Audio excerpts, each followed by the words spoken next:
Para siempre Dios esté con vos, con sus voces os sostenga,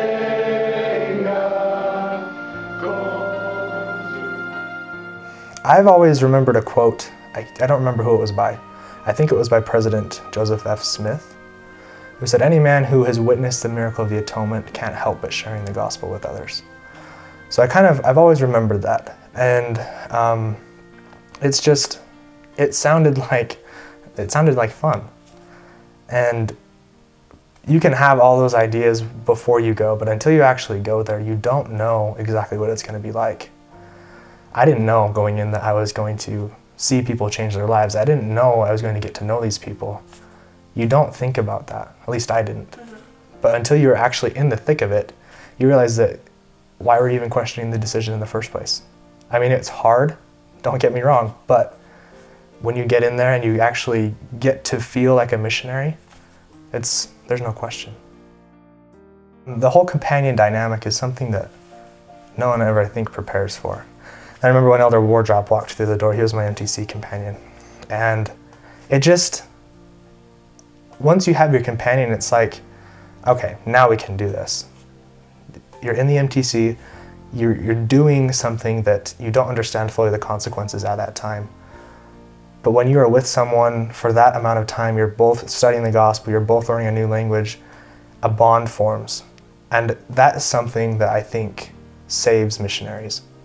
If you have a good companion, you don't even have to have a good companion. If you get along with your companion and try to, there's nothing you can't do. You feel like, when you're out there, you feel like you're invincible. Just because you know what you're doing, you have your purpose set, and you have someone there that's supporting you constantly. It's awesome. In one of my last areas, there was a man named Hector. And I was training my companion from Nicaragua at this time. And it was a very hard time for me in the mission. There were certain things that were happening, and everything kind of just seemed to be coming to a screeching halt. But in the middle of all of this, we found Hector. And we found him by accident. Well, to us it was an accident. We were just walking through and we couldn't find anyone to talk to. We were trying to talk to people on the street. We were just trying to do anything. And as we were walking past, we had a name of a girl who we talked to on the street. And so we went to her house and we waited outside the gate and called out for them. And no one came. We could see in the house, and we could see that there was a family in there. And this guy comes to the door, and it was Hector. And he said, well, the girl we were looking for wasn't there. She wasn't feeling well. So my companion asked him if we could talk to him. And he came up and started talking to us. He just started asking the right questions. He asked what we were doing. He asked, what are we talking about to people? And we had an activity later that week that we invited him to. I think it was like a branch party. I don't remember exactly what it was. But we invited him to him. And we got there, we were helping set up, and time just kept going on and we never saw him. So I personally was like, well, he's not going to come. Right as we were wrapping up, he shows up. And I just remember my companion was so happy. He ran up to him and shook his hand and welcomed him. And we walked with him to a classroom and we started talking about the restoration. And as we were teaching him, he just was locked on. It was almost uncanny, the amount of attention he was placing in what we were telling him. As we were talking, he would just look at us and he would say that he knows what we're talking about. It's like he told us, it was like he had heard it before. And so as we're teaching him, we were just kind of feeding off of that attention that he gave us. And so as we're bearing testimony with him, I remember he looked at us and he said, I know what you're saying is true. And from that point on, we met with him, he progressed, and soon we were meeting with his whole family. And they were so amazing. They just had this spirit. You could tell that they had been prepared. And I remember the first day they came to church with us. It was amazing. They showed up and they sat with us and they were just focused on what everyone was saying. And actually when I left that area, I was transferred out and they went with us to the bus stop. And they waited for us until, I don't remember how late it was in the morning. But they waited with us and they talked to us and they held on to us like they didn't want us to leave because they weren't sure what would happen. They wanted to keep hearing what we were telling them. And as we left, I remember just feeling, well, what's going to happen to them? Are the members going to say things that are right? What's going to happen? And as I moved down to my next area, they sent with me a little letter that they had written as a family. And I remember reading that. It was a very long bus. It was like 8 hours. I remember reading that and just crying because I wasn't going to be able to be there to see them actually make this decision. But I knew that leaving my companion behind, I felt like he was the key to that family. So he was able to keep meeting with them. They had more struggles. And when I left my mission, they still hadn't been baptized. In August of 2011 or 2012, I had found out a couple months earlier that I had a brain cyst that was 4 centimeters that at the time in Chile, it was just, they told us about it and they tried to manage it as they could. Behind the scenes, I wasn't aware of. During that whole time, my parents had been meeting with a team of doctors and they had made the decision that I had to come home as soon as possible because this was a life-threatening thing. And I remember we had 6 investigators that we'd been working with forever just to get them to go to church. And they were finally there. And as we got there early, we walked with them to church, we had members for them to sit with, and everything was perfect. And as I was sitting there, our phone went off. And so I looked at it and it was our mission president. And I thought, well, that's a little weird because it's 9 o'clock on a Sunday morning. He should be in church too. So I answered it and he said, Elder Erickson. I said, yeah. He's like, are you in church? I said, yeah, I am. We're here.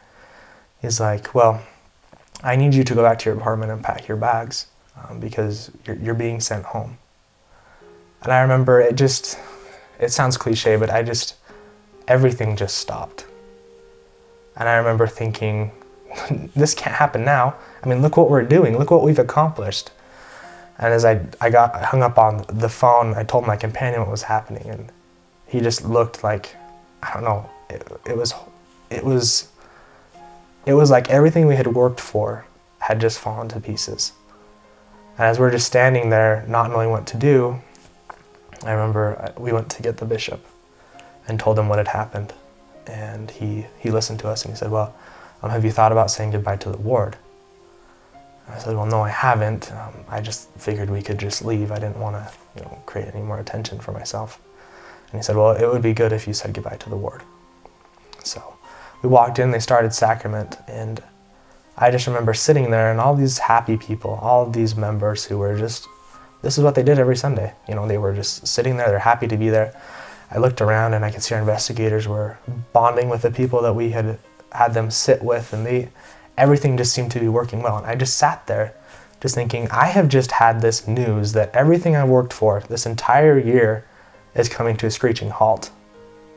And as they opened the meeting, the bishop had me come up and talk. And we were sitting closer to the front, so as I was walking up, I don't know what I was going to say. I remember standing up there, and I think I was crying, I don't remember. But I just stood up there and I just remember thinking, how do I tell these people that I've just found this news out and that everything we worked for, all these connections that we've made, it's all coming to an end and they're going to have to change and work with a new missionary. And you go through that every change in an area. That's just how it is. You get used to it. But this was different. And as I stood up there, I remember telling them, I just got a call from the mission president. As some of you know, I've been dealing with this sickness.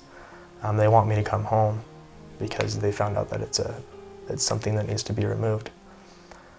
And I remember looking at their faces and they looked like they were horrified. And as I think I bore my testimony, I don't really remember. As I walked down, I sat down with my companion and I just felt like I had let all these people down. So as I was talking to him, I said, we've got to go. So we said goodbye to the investigators that we were sitting with, and we walked out the back doors. And as we walked out, the doors had a mirror or a window in them. And I remember looking back and just looking through the window at the bishop, and he kind of just did a little wave, and I waved back, and we just left. As we got to the apartment, I just kind of moved into a mode where it's just, okay, everything's got to get packed up. I left a bunch of stuff because I didn't have room for it, and we packed up and we hopped on the bus, and we got to the mission home. It was about a half-hour bus ride. And I don't know how this happened, but Elder Wardrop was there. I don't know why he was there. I walked in, and they handed me my flight information and everything. I said goodbye to my companion, I said goodbye to everyone else, and I went with the assistants to the mission president's home. And I walked in and had a little meeting with him, and I remember very distinctly him asking me, you know, what are you gonna do? Are you okay with what's happening? And he explained a little bit more about what was going on, but he also didn't know. And he met with me and we said a prayer. And then we were off to the airport after we'd had lunch. And as I was in the airport, I remember walking to a payphone, calling my parents, and just bawling because I didn't know what was happening. And here I was this entire time so used to what I had been doing every day, and then it's thrown behind and you have to make a decision. It was very scary. And as I was walking to my seat, I remember hearing all of a sudden someone say elder, and it was someone speaking in English. I turned around and it was this guy that he had just come back from a hunting trip in Argentina. And I don't know how our paths crossed, but he just talked to me for a minute. He didn't know who I was. He asked, you know, what are you doing? Are you leaving on your mission? And he said, well, thanks for serving. And I remember thinking, you know, don't tell me that. I am being sent home. I served a half mission. You don't know. I didn't feel at that point like I was deserving what he was saying. And flying home that night, and then it was just more of the same, just thinking, what could I have done differently? Is this something that I did? What's going to happen to these people? What's going to happen to my companions? I mean, I was told I was going to serve a full-time mission. Why is this not happening? As we landed in Salt Lake, my parents were at the terminal, and the first thing is we went right to the baggage claim, grabbed the bags, and headed to the hospital. And as we were heading to the hospital, my stake president, we called him, and I was released over the phone. And I just remember, wow, I mean, there's no chance I can go back. And as he released me, he said, okay, now, you know, you can take your plaque off. You're not a missionary anymore. And I remember when we went to the MTC and they put that plaque on the first time, it was like, it wasn't like a weight had been put on you, but it's just, you just felt differently. And as I took that off, it was just like, I mean, you take it off every night. But in that setting, when I took it off, it was just like, wow, you know, what now? And as we went to the hospital, I just remember thinking, you know, I haven't served a full-time mission. What did I do? Why hasn't this worked? And I remember very specifically in my patriarchal blessing, it says that I would serve a full-time mission. And as I was just laying there in the hospital room, I don't remember a whole lot of what happened, but I very distinctly remember thinking and saying out loud probably that I hadn't done what I was supposed to, that I had left my duty in Chile. I'd left the people. I hadn't found everyone that I was supposed to. I hadn't done what I was supposed to. Then as I was just laying there, I remember thinking, even though this happened, maybe that's all I was supposed to serve. Maybe that year was enough. Maybe I found those people that I was supposed to. I wasn't sure. And for the longest time after that, I couldn't really wrestle with the fact that, I mean, you have 2-year missions, you have 18-month missions, you don't have anything between that. And I remember just every day going over that in my head, like, did I serve a mission? What am I going to say to these people when they find out that I came home? You know, yes, I had this horrible thing happen, but at the same time, people aren't going to understand that. They're just going to understand that you served 1 year. It took me a long time to get over that, but now that I think about it, that was dumb. Because in my patriarchal blessing, it doesn't say you're going to serve for 2 years. It doesn't say you're going to serve for 6 months. It says you're going to serve an honorable full-time mission. And I felt like that's what I did. I felt like I wasn't meant to be there for a certain amount of time.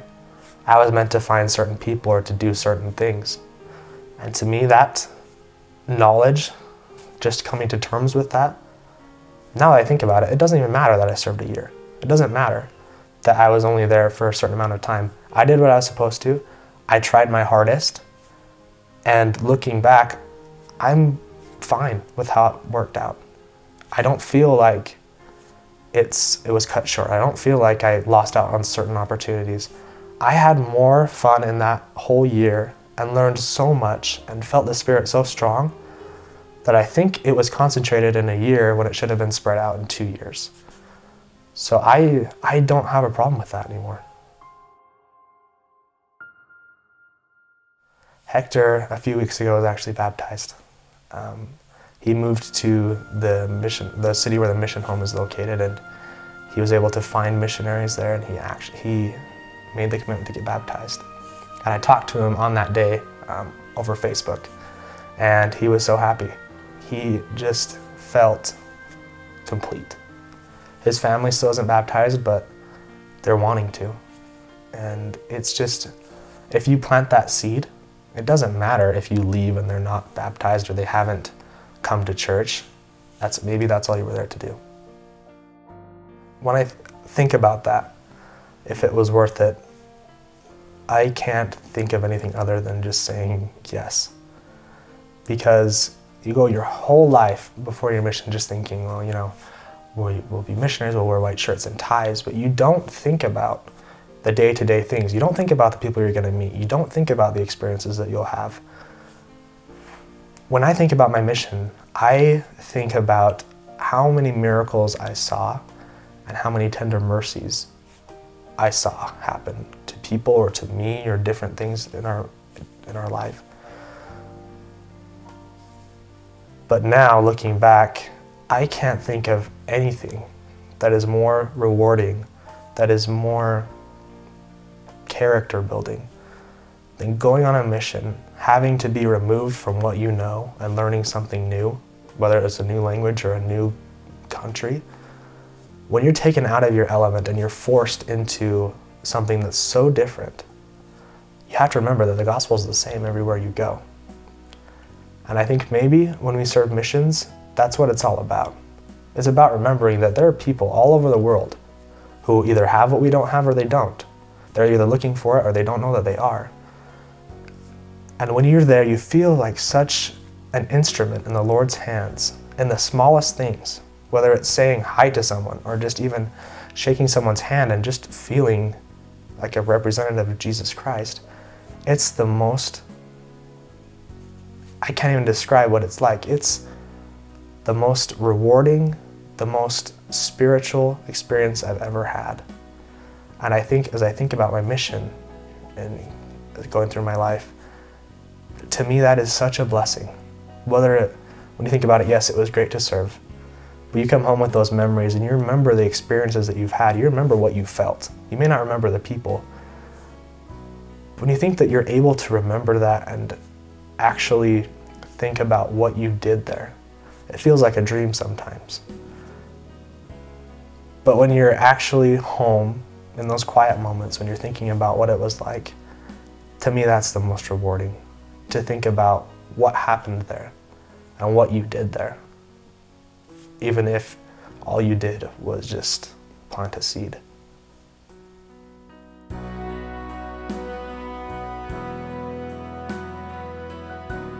I'm Justin Erickson, and it's worth it.